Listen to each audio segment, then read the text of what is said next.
Happy Friday, everybody. Hope everybody's safe for the storms. I know our power went off last night, and I know a lot of you probably can't even watch this. You don't have power yet. I know it's been a crazy week in Dallas, Fort Worth, and sorry for that. And that's not, I don't want to apologizing. It stinks, but thank you for watching if you're able to, and the power's on.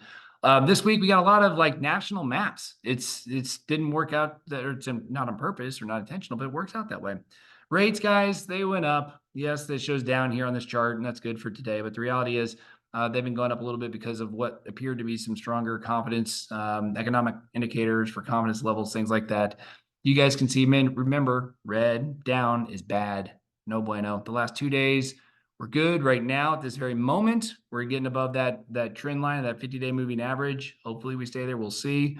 But the big news was today. That's the reason why it's coming out today on Friday, not Thursday. We wanted to see what inflation was coming in. And basically, inflation's kind of just stuck. Here's the really bad news, guys. And I'm showing you May, June, July. We're making projections, but you guys can see the 2024 estimate, right? That first column, well, first column is technically the months, but the next column, we're just going to assume it stays at the same 0.2 level that it's been at this moment. What happens is we replace numbers from 12 months ago. So every month we drop one of the numbers and the rolling averages kick in. Well, you can see some of the outgoing numbers. Most of them are lower than 0.2. Which means if we put a 0.2 on as a new number and get rid of something lower than 0.2, that makes inflation actually go up. So the third column, when it says the core PCE, that's the measure of inflation. You guys can see that May is let's use round numbers, 2.8, June, 2.8, and then all of a sudden becomes 2.93. So by August, September, we may be at 3 or 2.9. That's higher than where we're at today. That doesn't help us from a Fed cut standpoint or from rate standpoint, which means the only thing left then is going to be jobs, because the Fed's only two mandates is to keep inflation down and to keep jobs. And so if employment is going up, unemployment is going up. If unemployment is going up, the Fed then has a reason to cut rates. But at this moment, right now, inflation is not going to be that reason if it just stays stuck in this 2.8 to 3%. And if it goes up to 3 and they think it goes up even beyond that, then there may be an increase in interest rates, which should be no bueno. We don't want that. So all this to say, guys, that this is the other measure. So that what I just showed you is PCE. This is CPI. It just shows you, again, the same thing as far as inflation and where it's been and where it's gone. The biggest thing, the reason why I show you this graph, check it out, shelter and car. And I mentioned this last week. Those are really the only two areas of inflation right now. Shelter and auto insurance. The rest of the economy is almost a 0.2, I think it was, for the actual inflation, or 0.02, sorry. It's almost non-existent everywhere else, and the Fed really can't make auto insurance go down. And housing, there's just a housing shortage. I just don't see that coming down. So I don't know that inflation is going to come down any more than where it already is for the time being. All right, so here's the good news, bad news.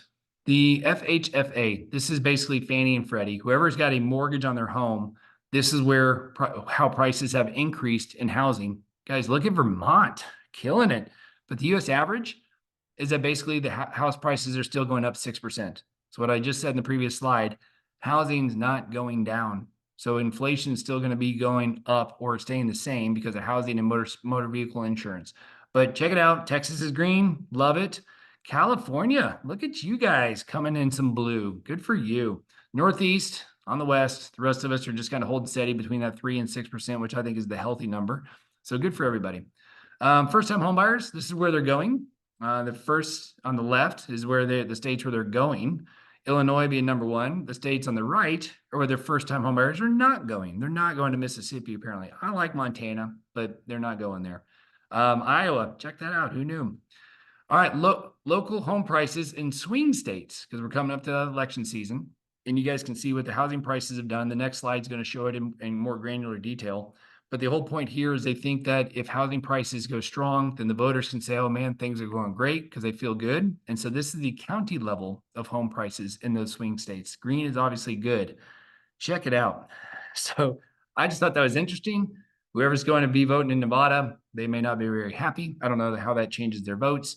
But this is the gain over the first 3 years of Biden's term. This is where it was on the county level and what it's done since then. This I thought was interesting. So these are jobs. These are the highest paying jobs in every U.S. state. And it's showing you what they get paid, I guess, in relation to other states. Texas, for example, tax prep folks, 8.6%.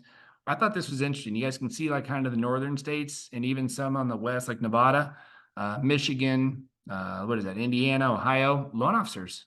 Loan officers are showing up here on this. Who knew? Here's some more that I thought was interesting.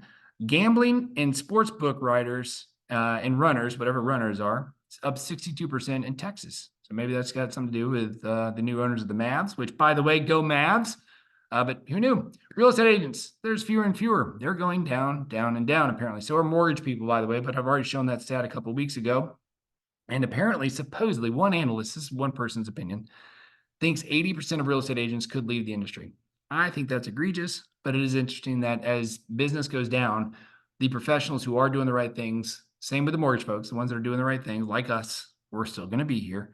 But the ones that kind of got in for the easy money are going away, day after day.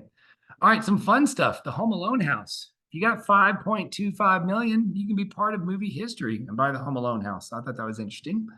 Gen Zers, they are big on sleep, but what I'm going to point out here is the Gen Xers. That's my folks.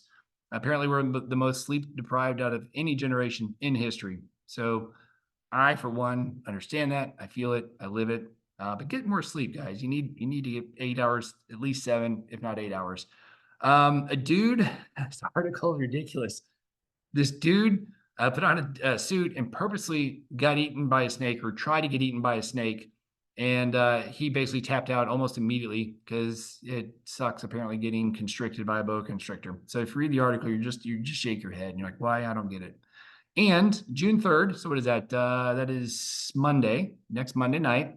You guys can see there are planets that have all aligned. And this actually happens more often than I would have thought. But 6 planets, Jupiter, Mercury, Uranus, Mars, Neptune, and Saturn, are all going to be in line in the sky. So there you go.